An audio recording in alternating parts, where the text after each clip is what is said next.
It's time just for a little Ascension symptom update.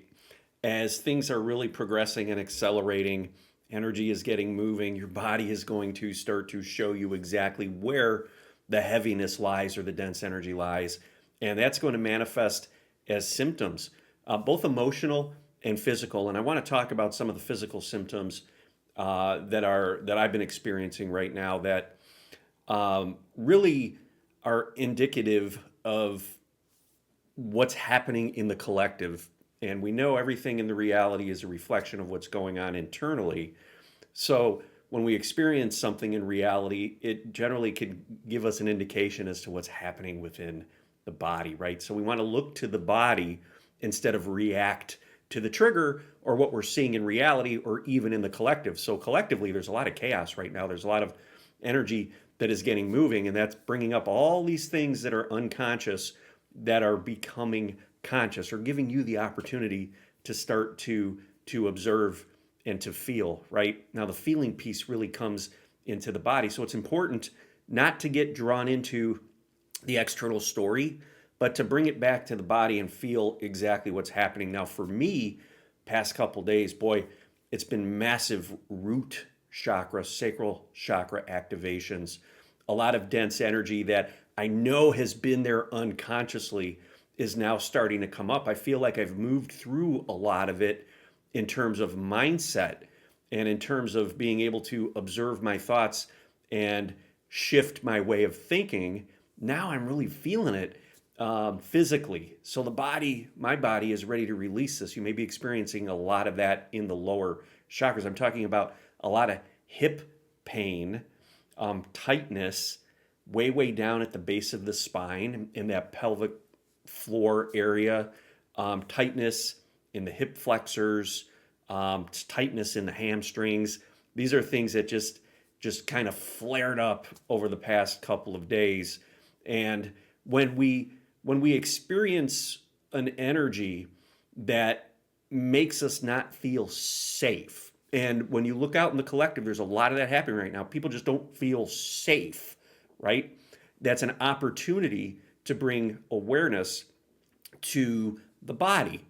How do we feel safe? Do we try to rearrange things in our reality, or do we anchor into the root chakra, the lower chakras, right? So the not feeling safe is a sign that you are ungrounded, that you are living too much out in your mental body and not anchored into the physical body. So my body is calling me back in to breathe into these areas, these lower chakras. And what happens is when we start to do that, that energy starts to release and it starts to move up into the abdominal area, the sacral, up into the solar plexus, into the heart space.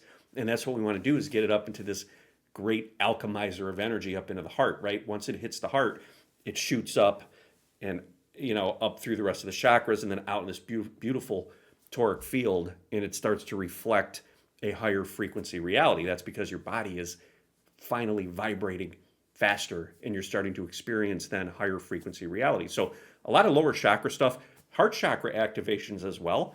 You may, in the midst of all of the chaos, you may find moments of peace and tranquility and love for yourself, love for the journey, love for those around you. So a lot of these activations are coming right now, and really it's an opportunity to release the hidden, the unconscious, and don't ignore what your body is showing you. Okay, so these are a lot of the big symptoms going on right now. So it's important to remember that you're going to experience that dense energy in the reality, in the field, in the forms of triggers and whatever's coming at you, right? And that could create stress, that could create anxiety. It's very important to be on top of your game and to recognize that that's a reflection of this dense energy that your body is calling you back into. So when you're not feeling safe, not feeling secure, it's time to focus it into the root chakra, grounding, breath work, getting out in nature, salt baths, whatever, crystals, whatever that is for you, to help you bring that energy, bring that consciousness back through the root, into the root chakra. Because when you do that, it balances out. It starts to come back online, and that energy that was stuck there then frees up. We create space there, and it starts to begin to move up your central channel. So do not ignore those physical symptoms. Be mindful of the programming that comes up when you experience those physical symptoms, like, is something going on? Should I be seen by somebody? We want to externalize everything. What I always recommend is, I never recommend to avoid seeking medical help, whatever the symptoms are that you're experiencing, right? I'm not one that's going to tell you to ignore or not go see a medical professional. But if it's aches and pains and things that are certainly manageable, not debilitating, definitely take responsibility for getting your energy moving through your body. These symptoms are a calling card for your attention, for consciousness, right? We could bring consciousness into these areas of the body, into the chakras, by focusing our light, our attention into them.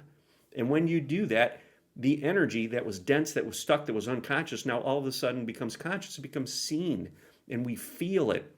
We breathe with it. We start moving it, and it gets up into here. And again, frequency, right? You start to tap into higher frequency realities. Your vibration increases, right? So that's what we want to do. These symptoms right now, like I said, very, very physical types of symptoms. Like I got some tightness going on that I haven't experienced in a while. So I'm working with that, breathing through it. Yoga, amazing for that. I'm not a big yoga person. I do more breath work, but if yoga resonates with you, that is fantastic. I've had some amazing transformative experiences doing yoga, and really in the stretches, in the poses, breathing into these areas and really focusing into there. It just takes it to a whole new level. So if that works for you, definitely try that. But again, I'm going to say this, I'm going to leave you with this. Be aware of what's happening within your body, okay? Dive in there and work with the energy. You are an energy healer. That, I know we hear that and we're like, okay, we can help others heal. We help ourselves heal. When we help ourselves heal by bringing more consciousness into the body, we then become more available to bring that to others. So self-care, focusing on you first, is the best thing you can do. You can't help others unless you are stable, anchored, grounded, present, and holding that loving, compassionate space. I hope this video resonated with you. If you're experiencing that, drop a comment, hit the like button, subscribe if you're new to the channel. I greatly appreciate it. Thank you.